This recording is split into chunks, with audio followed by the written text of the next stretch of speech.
Hi, good morning. എല്ലാവർക്കും ഇന്നത്തെ വീഡിയോയിലേക്ക് സ്വാഗതം. ഇന്ന് കുറച്ച് കപ്പ കിട്ടിയിട്ടുണ്ട്. അപ്പോൾ അത് പുഴുങ്ങി വെച്ചിട്ടുണ്ട്. അതിന് കറി എന്ത് ചെയ്യണമെന്ന് വിചാരിച്ചിരിക്കുമായിരുന്നു.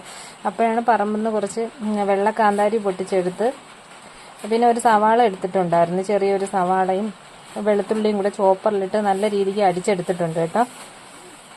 അപ്പോൾ കപ്പയ്ക്കുള്ള കറി ആയിട്ടുണ്ട്. അതിൽ ശകലം എണ്ണയും കൂടി വീട്ടി നമുക്ക് എടുക്കാം. അപ്പം നമ്മുടെ കപ്പ റെഡി ആയിട്ടുണ്ട്. അപ്പോൾ ഒന്ന് ടേസ്റ്റ് ചെയ്ത് നോക്കാം.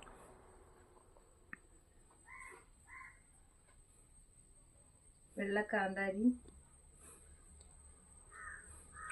ഉള്ളിയും കൂടെ ഇട്ട കറിയാണ് കേട്ടോ. ഭയങ്കര ടേസ്റ്റ് തന്നെ.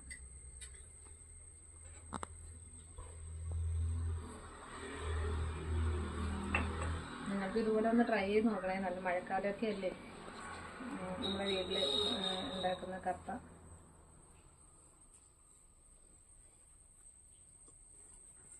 നല്ല സ്വാദുണ്ട്.